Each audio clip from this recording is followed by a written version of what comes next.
This gap of water is only 18 miles wide, but it separates two entire continents, and right now, it might be the most dangerous choke point on the planet.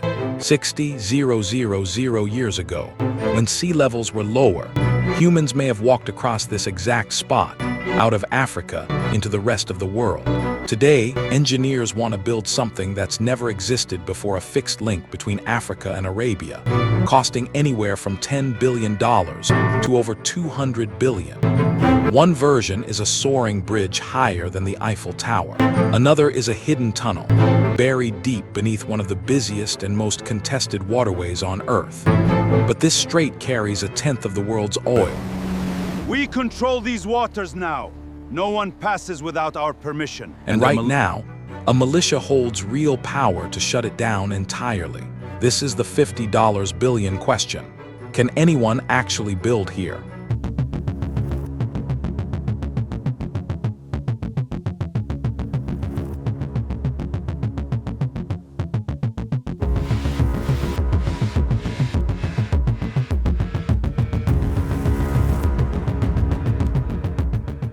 This is the Bab-el-Mandeb Strait, the Gate of Tears, where the Red Sea narrows down to just 18 miles between two continents. Right in the middle sits Perim Island, splitting the crossing into two very different channels, one wide and deep, one narrow and shallow. On one side, Yemen on the Arabian Peninsula. On the other, Djibouti on the Horn of Africa, barely visible to each other across the water.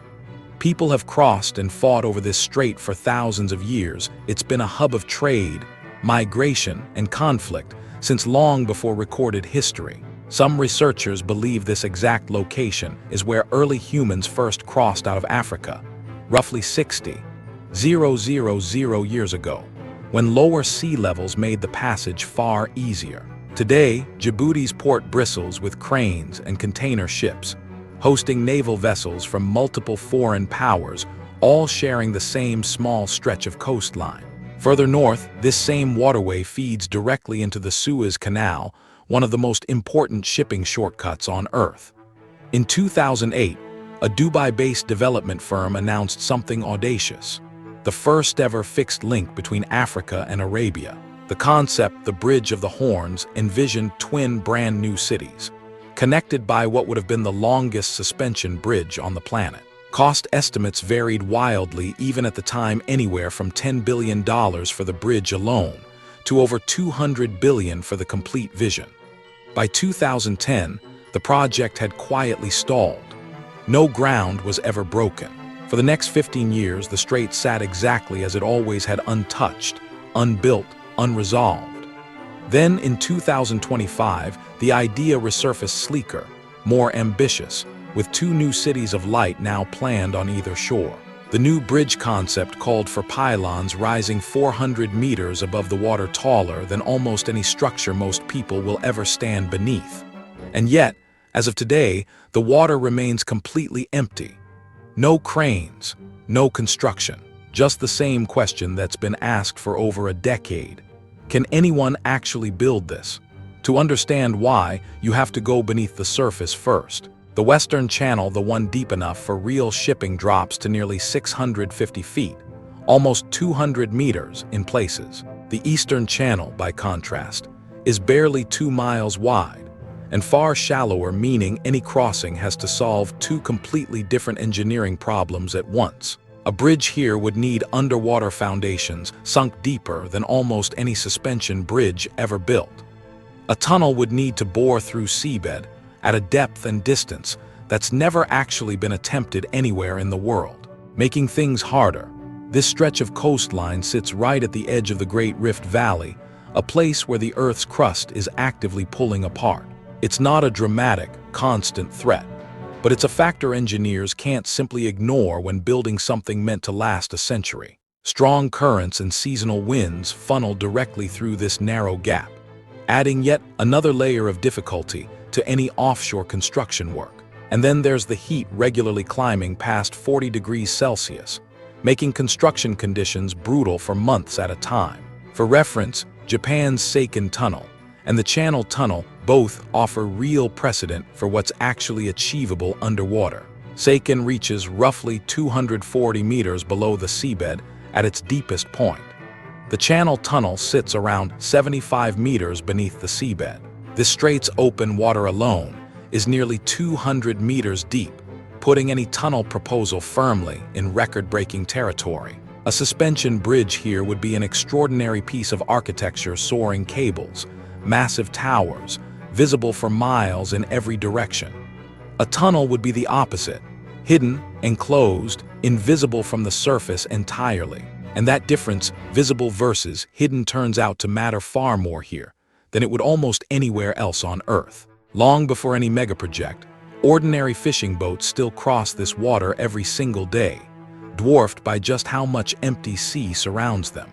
Building anything here means shipping in massive volumes of steel and concrete to a coastline with almost no existing heavy industry to support it. It also means housing a small army of construction workers on a coastline that, right now, has very little infrastructure to support them. Stack the two options side by side: bridge above, tunnel below, and you get the entire engineering debate in a single image. Somewhere in an office far from this coastline, an engineer is still sketching cross-sections by hand, weighing decades-old data against a problem nobody has fully solved. And from there, the conversation always comes back to the same place: the money. The earliest, most conservative estimate from 2008, $10 billion. The full, complete vision bridge, highways, 2 new cities, over $200 billion. Most of that gap isn't the crossing itself, it's the sprawling new cities and infrastructure planned to surround it. The proposed North City renderings show glass towers rising from empty desert, entire hillsides tiled with solar panels, and ambitious vision built, so far, entirely on paper. Planners have floated population figures of 2.5 million residents on the African side, and 4.5 million on the Arabian side, essentially 2 brand new small nations. Financing has always been the sticking point, a mix of Gulf investment, private developers, and a persistent, unresolved question mark. The project's original developer came from a well-known Middle Eastern construction family, aiming, in their own words, to fight poverty and connect 2 regions long divided by water. For years, reaction to the idea has been consistent skepticism first, curiosity second. As one project representative put it, most people assume it's a joke before they hear the full pitch. Every version of this plan has been broken into phases stretching 7 to 15 years, each one requiring its own massive round of financing before the next can even begin. And the bridge itself is really just the smallest piece. New highways would still be needed, connecting all the way to Addis Ababa, Nairobi, Jeddah, and Dubai. A tunnel-only version, without the surrounding cities, has been estimated by some engineers at roughly $50 billion, dramatically cheaper than the full vision, but still an enormous figure on its own.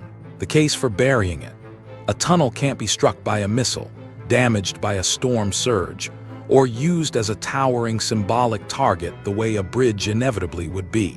The case against it: drilling at this depth and distance has never been attempted anywhere, and the region has none of the ventilation or support infrastructure a project like this would require. Funding for this exact crossing has collapsed before construction began, more than once, over more than 15 years.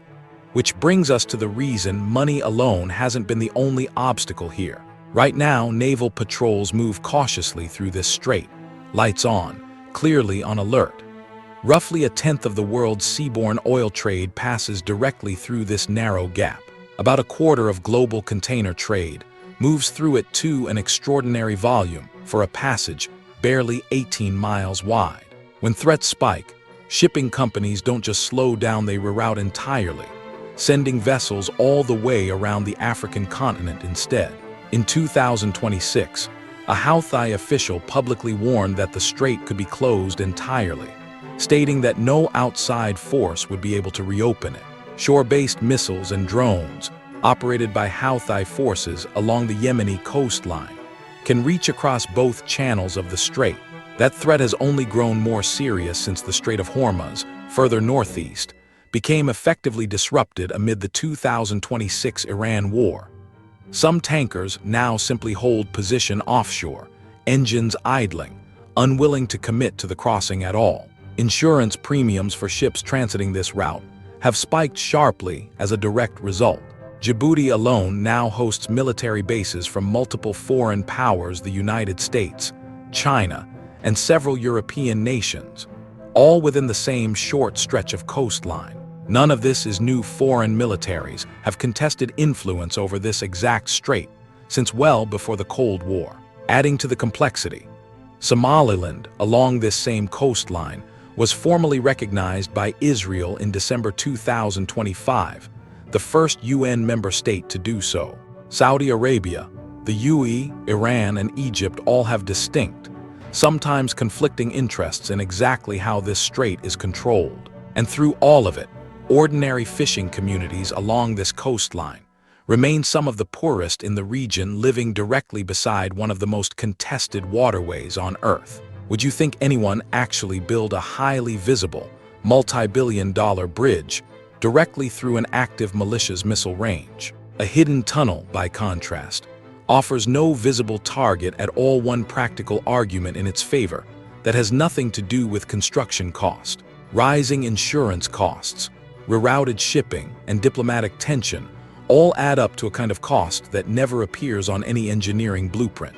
And yet every night, ships still cross this water anyway, cautiously but constantly, regardless of the risk. Economic opportunity on one side of the scale, active regional conflict on the other. Right now, that scale isn't close to settled. To understand whether a project like this could ever actually succeed, it helps to look at what's actually been built before. In 1990, tunnel boring machines from England and France met in the middle of the English Channel, proof that ambitious undersea links between different nations can genuinely succeed. That project also ran roughly 80% over its original budget, a pattern that shows up again and again in megaprojects like this one. Decades later, hundreds of trains cross the Channel Tunnel every single day. The long-term payoff, eventually, was real. Japan's Seikan Tunnel took 24 years from first survey to completion. Built only after a tragic ferry disaster forced the government's hand, political will mattered as much as engineering skill. Compare that working, functioning tunnel to this strait's crossing, still nothing more than a rendering.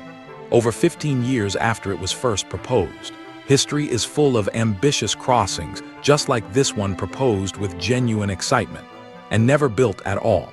Every megaproject that actually succeeds shares the same three ingredients: genuine need, sustained political will, and funding that survives setbacks. This crossing has a genuine need.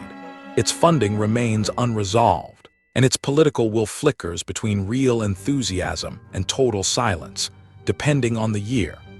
The original 2008 rendering looks dated now, a reminder of just how long this idea has existed without ever breaking ground. And with that history in mind, we return one final time to the water itself. Engineering, increasingly possible. Financing, still wildly uncertain. Security, right now the single biggest obstacle of all. At golden hour, both coastlines glow warm and still. The water between them completely calm, utterly at odds with everything happening around it politically. The bridge and the tunnel remain exactly what they've always been. Two competing visions, neither one resolved into reality. 18 miles of water. Estimates ranging from $10 billion to over $200 billion. More than 15 years of stalled proposals. And one of the most contested waterways on the planet running directly beneath it all. Somewhere on the Djibouti shoreline, a single person looks out across the water toward the barely visible outline of Yemen, two continents, reduced to one ordinary human moment.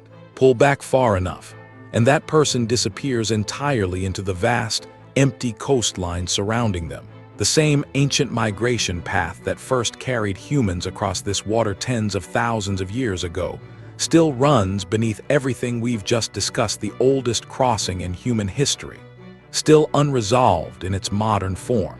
Would you trust a $50 billion crossing, built through one of the most contested waterways in the world? Every night, ships continue moving quietly through this strait, exactly as they have for centuries, with or without a bridge, with or without a tunnel ever being built. This is the exact same water we opened with, except now you understand everything riding on it.